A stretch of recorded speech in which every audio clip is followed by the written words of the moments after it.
Good morning, everybody. Brian here at the big walking loop around the Y and Solomon Farm here in Fort Wayne, Indiana.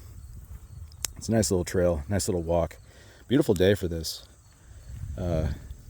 Labor Day holiday. I'm celebrating this the best way I can, and that's simply by not working. Can't beat that, right? Not as if my job is terribly difficult or without benefits or enjoyment. I do like working with the kids, but it's nice having those days off. 4-day week, that's cool. Hope you're having a good day too. Beautiful day today. I started my day getting up about 65 degrees, so that, well, I tend to run cool anyway, so I put on a sweater, put on my Miami Hurricane sweater, because if you noticed last night, they did beat the dreaded Notre Dame Fighting Irish. Very happy about that. I like to think I had something to do with that because I wore my Miami gear before the game. I still am. Got to wash my favorite shirt. Got it back on today with my hat. Ready to celebrate their big win. You know, the funny thing is, before I get into the WNBA stuff, college football, it's up and running.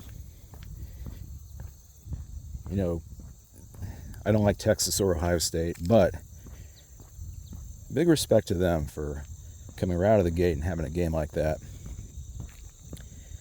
You have these other teams trying to build their resume on beating Cornhole State 70-0 or Ladder Ball Tech.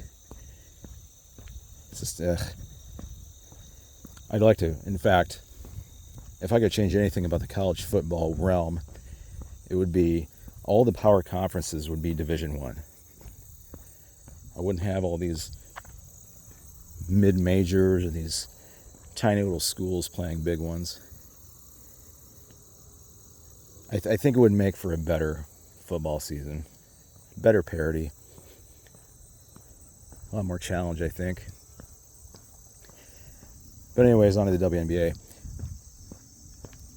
Lynx got their revenge, took it out on the Sun. After that beatdown they were given by the Seattle Storm. Looked pretty strong all the way through. Third quarter, though, Connecticut made a push. It's to be expected. They're a pretty good defensive team. Couldn't quite put it together. They were down by 20 at one point. Came back to make it interesting. Minnesota pulled away. Alana Smith, really nice behind the arc. Kayla, of course. And Afisa being the glue to hold it all together. They did secure the home court advantage, which is good. If you look at the rest of the standings, you have 3 teams all vying for number 2, all linked up. 14 losses each, I believe, 14 or 15. And then you have the mediocre middle trying to position just to be in the playoffs. I'll tell you what, Washington's out. Makes me sad. I love Sonia. But I'm pulling for the Sparks. I don't want to see Indiana in the playoffs. I think what they're doing, and if you look at the injury report, it seems as if every single day I look at that, they extend Clark's injury timeline by 1 additional day. Seems kind of suspect to me. But they added, I think to her groin injury, they added ankle injury too. Now, I don't think this was apparent when she first went out. However, if you watch her on the bench, hopping up, clapping, cheering for her team, running out on the court, high-fiving, maybe she tweaked it during a celebratory gesture, who knows. But I think they're just going to hold on to her until the playoffs. And what that means, the slim lead they have over the Sparks for that 8th spot, I want to see Los Angeles go in there and rip it from them. I'm not a Fever fan. I'm technically not even surrounded by Fever fans here in Indiana because nobody here knows about the WNBA. But I would rather not have to deal with Caitlin.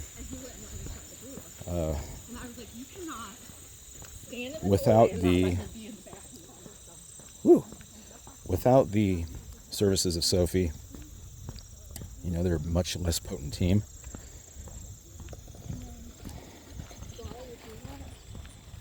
But with Caitlin, obviously adds more dimension to their game.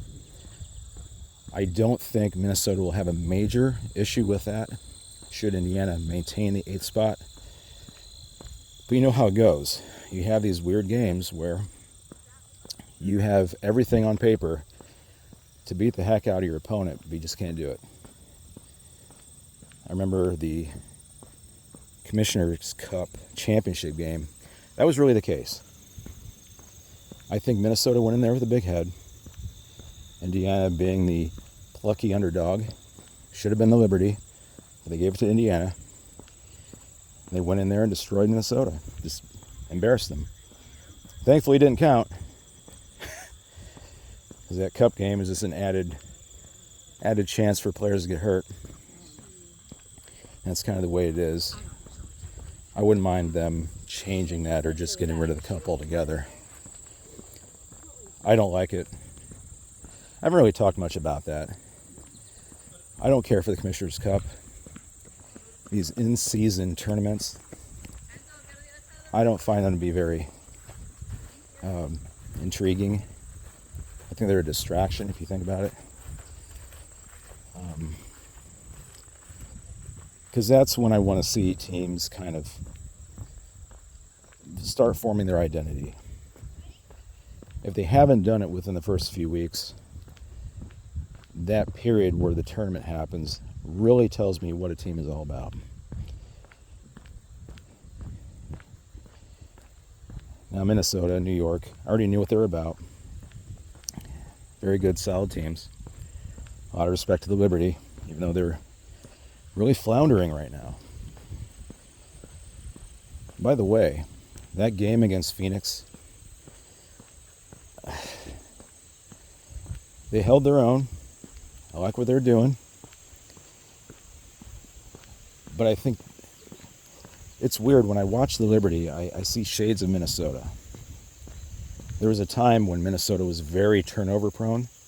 I think Jonquel Jones in that game had something like 5 points, I believe. 4 points. 4 points, 5 turnovers, something to that degree. Courtney Williams had a game a month and a half ago or so where she had 10 turnovers. 10. And she's a confident player. That didn't sit well with her. Turn it around. Still a bit of an on-off switch sort of player. Some days she's really good. Some she just doesn't do anything. I like consistency. But it's hard to find that.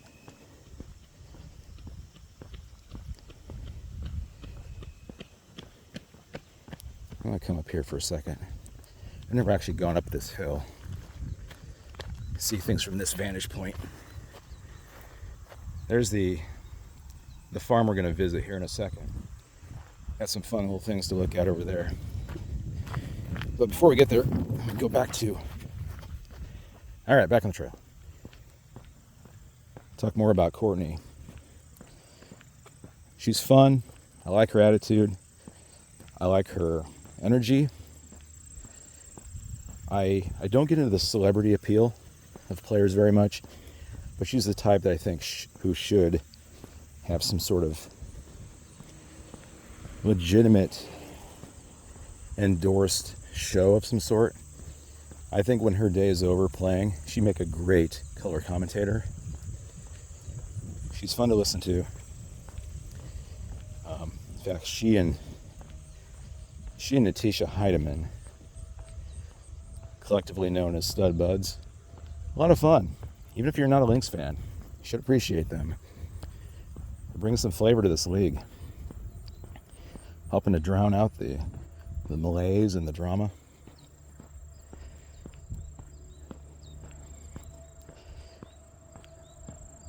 Back to the Liberty in Phoenix. That was a game I was really hoping the Liberty would win. A couple reasons. Phoenix is better.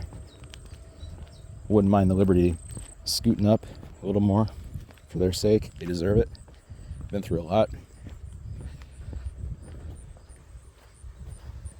Take a look at these sunflowers over here.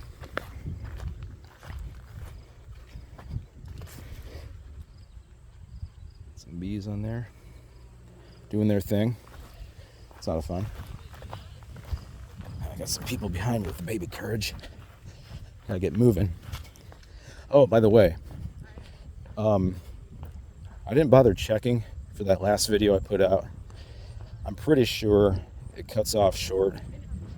I try to put in the description that I ran out of juice, like right when I was finishing up the video. So I didn't get my typical goodbyes, take care, all that stuff. Apologize for that. I'm kind of in the same position now.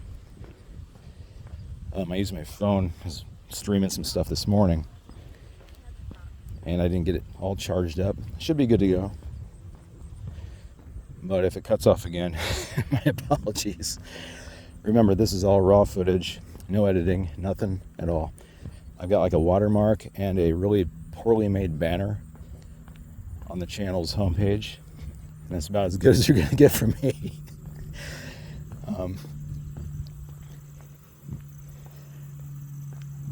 So yeah, that's some extra notes for you. What else is going on? Well, if you want to know kind of the difference between the haves and the have-nots in the league, go back, if you have the app, watch the Liberty and Phoenix Mercury play. There's a part where they start advertising free tickets. Basically what they said was, here at the end of August until I believe the first week of September, if you go to a Fry's grocery store and spend somewhere in the neighborhood of $50 to $75, you will get 2 tickets to the game. There's a game coming up with Phoenix, and I'm going to pause here for a second because I want these people to get away from me.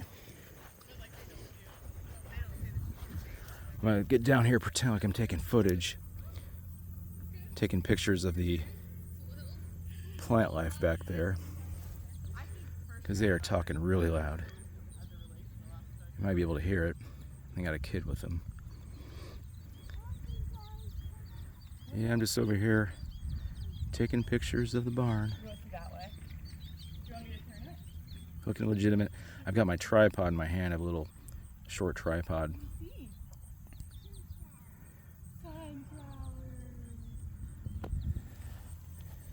And I'm going to look this direction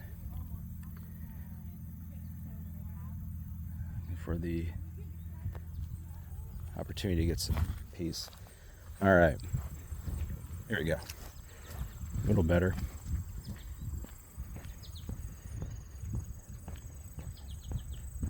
But yeah, I've been watching a lot of games this season.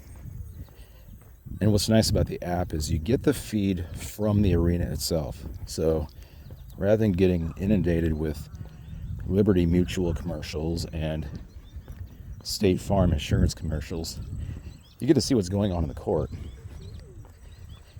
And Phoenix is one of those teams where you get to see a little more. New York is good about that. Minnesota's good about that. I think the Sparks are good about that with their app feeds. But I was watching that game, and I don't know if I've ever seen another franchise do that, where they just openly say, hey, if you buy a bunch of stuff at this grocery store, you get some free tickets to the game. I don't know if I've seen that of anybody else. And there's nothing inherently wrong with that. But does that happen in the NFL? Do you have these seemingly desperate measures taken to get people to go to their games? You just buy groceries? I don't know. I've never seen that. At least I don't think I have.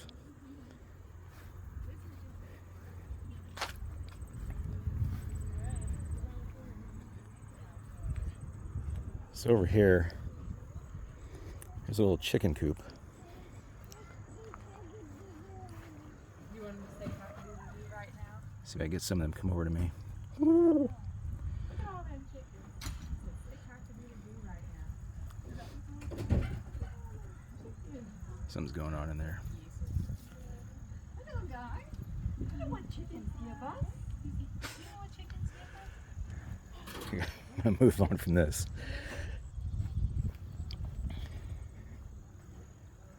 Anything over here? Nope. This might be a good opportunity for me to move on.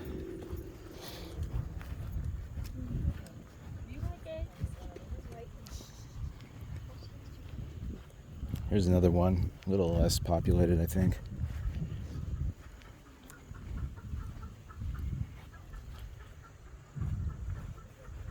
Kind of hear them in there, but I think they're all.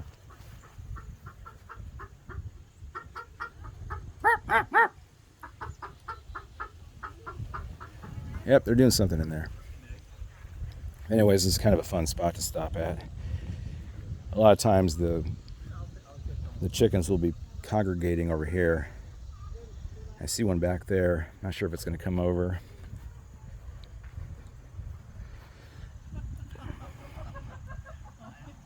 Got my sights on it. I don't think it sees me. I think it has a little carrot or something. Not supposed to feed them. That's fine. They eat the clover down here. Sometimes they'll give them a little bit of clover. I'm gonna get moving because got some folks behind me. But if you've seen any other team other than Phoenix who just openly says, hey, we need you in our seats. Go to this location, spend X amount of money, you'll get some free tickets. Is that a normal thing? I don't know. Let me know. Because to me that means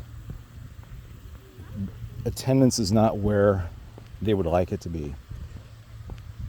So rather than work on making a compelling product, it will entice you with other things or as a bonus to what you're already doing. When we went to our Lynx game, due to the nature of the seats, I think they were like season ticket holder seats, and the person just sold them for that game. So we're able to get a pretty good deal on them. In fact, if we had gone to a different team's arena to watch them under the same circumstances, we probably would have paid a lot more. Because we're looking at ticket prices comparable to what we had gotten. And this was back in June. And it was just outrageous. We're talking, $500, $600 more per ticket. But not in Minnesota. Best team in the league, get to see them fairly cheaply. I mean, it was a pretty penny to get there. Factor in the flight, hotel, all that stuff. But it was a great experience. I talked about that before, because that's well documented at this point. I loved being there. Now there's a chance, next season, probably get to go back. I want to make that a regular thing. Probably won't get floor seats again. That's okay. I like mixing with others. That was fun.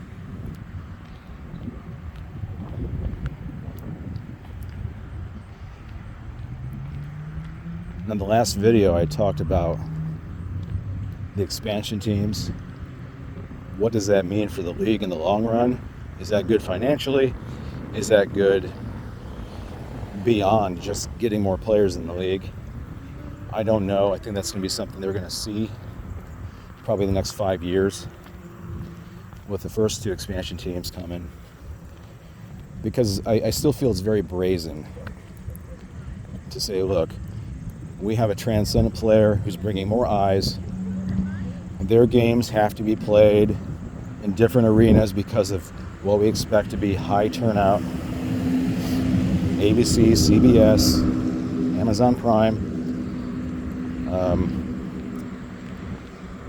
Some of the gambling sites are even getting in on it, having to promote them just to watch Indiana Fever games. Kind of sucks, but that's the state of the business. Strike while the iron is hot.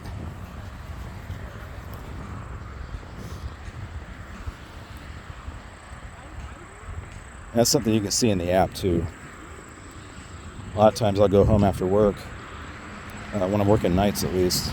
Go home, get some dinner, pop on a game, doesn't matter who, I'll watch anybody. And some of the games are either blacked out or they're on a different network.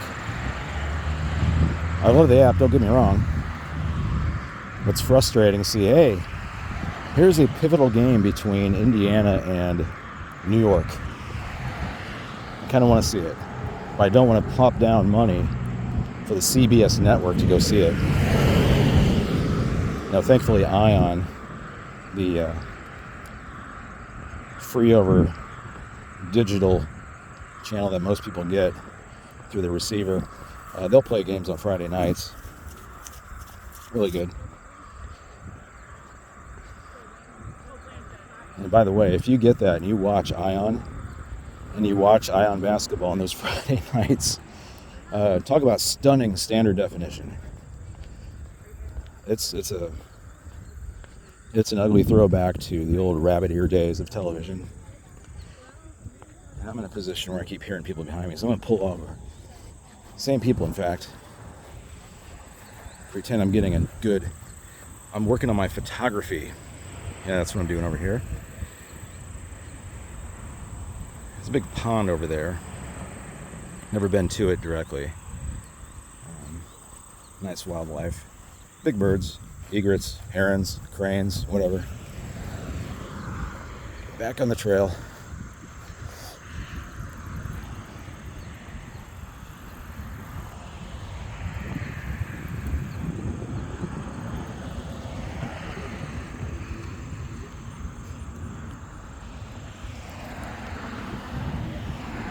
So what else is going on? We have roughly about 2 weeks until the playoffs.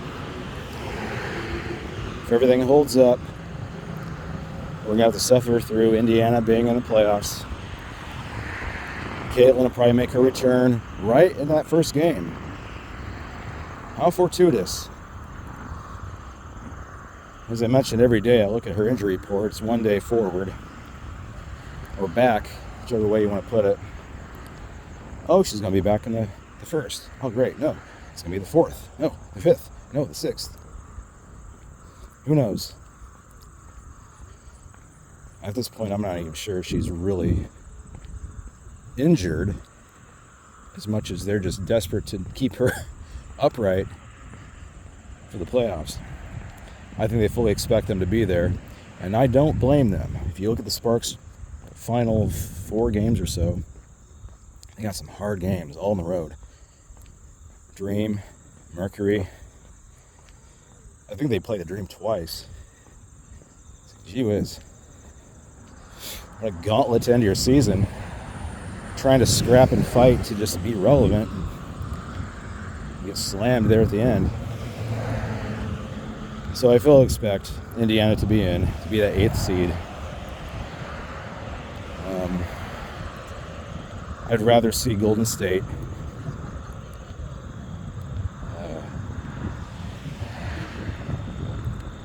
All in all, if you think about it, just from a good story standpoint, Golden State is a success. It seems like every time you turn on one of the games, and then the announcer says, there are low expectations for the Valkyries this season. You don't say. It's not like it's their first season. It's not like it's their inaugural season in the league. What would make you think they would have rather humble expectations? Well, in any case, they've defied them very well, by the way. I think Kate's great. Kate's a great player. She was at UConn, even in the shadow of Caitlin. UConn. Iowa. Got UConn on the brain. Presuming everybody's from UConn. Iowa. Hawkeyes. All right. Kate Martin. Caitlin Clark. Iowa. Kind of in her shadow. A good Robin to her Batman. Give her some space. She can shine. Now she's a little up and down at times. That's fine. Finding her way. early part of her career. I'll give her that. But she's a player I think I could, put some emphasis on carrying my team. I think she's a quality player. It'd be nice if they're at full strength. Presumably their best player is, injured, out for the season. Next year, I think they'll be even a better story. Their coach seems to be really good. At least have all the pieces, just not the right time. I'm gonna head off the trail, walk through here a bit.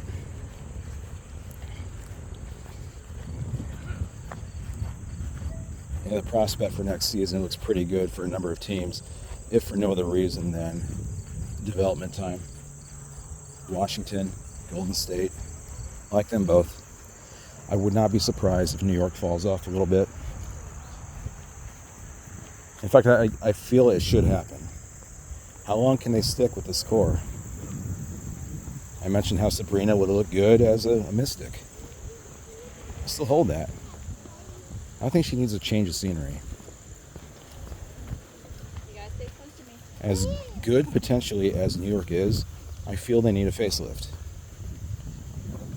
Natasha Cloud finally came back wearing her villain mask to protect her nose, because she had busted her nose in that play against Breanna Jones. It was weird because when it happened, it wasn't like she was a bloody mess. She recoiled, looked in severe pain, no blood. I don't know if I've ever seen that before, someone getting a busted nose and not having a drop of blood. Anyways, they said that she fractured it. I mean, it's cartilage. It's gonna snap in some cases. But even with that mask on, hit some good shots, good threes. Seemed pretty confident. I've never busted my nose. I don't know what that necessarily feels like. It can't feel good at all. I can guess that.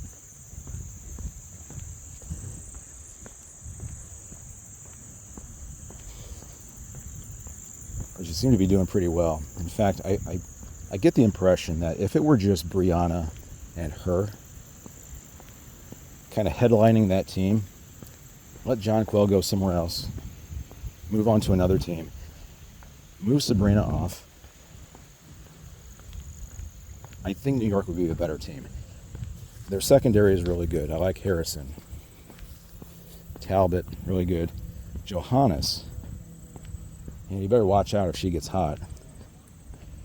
She'll hit every shot from anywhere, it doesn't matter. That weird side fade, one-legged hop that she does. It's weird, bizarre, but it works. Usually. Minnesota's a different creature. I think they should probably stay as much glued together as possible.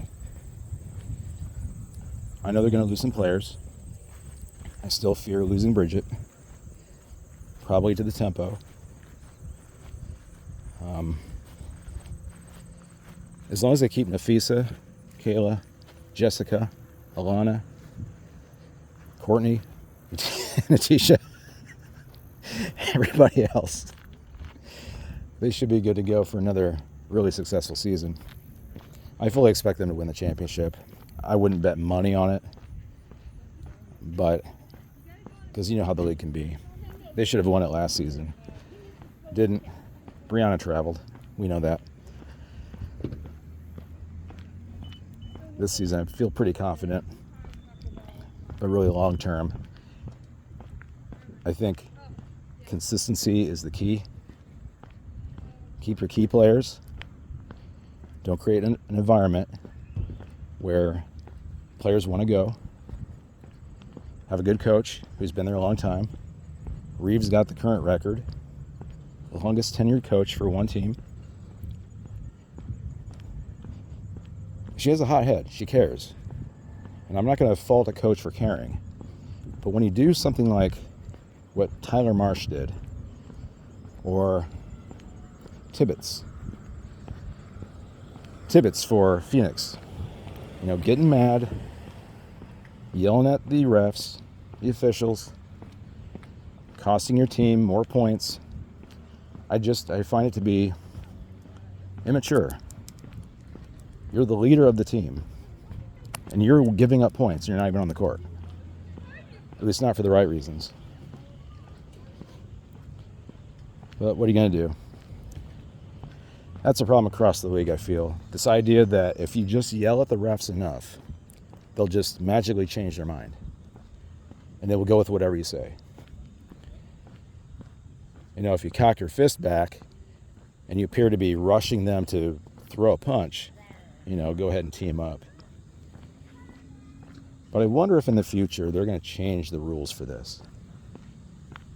How much freedom do you think coaches will have in the future to be loudmouth, back-talking, yelling at people? It doesn't work. It only works in the negative. It's not a positive gain. I want my coaches to be very strong-willed and to show great care, but to not be reckless. That's a challenge right there. How do you balance that without looking like you just don't want to be there? You know, Becky Hammond is kind of good at that. She can be mad, but I like the way she balances that. She sometimes gets teed up, okay, but not to the degree that some other coaches do, where they have to be held back by their own team. Who's the leader there? I don't know.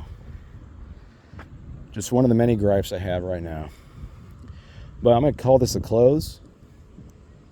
Gonna see what else I can do on this lovely holiday. Make sure you have a good one too. Be safe. Talk to you soon. Take care. Bye.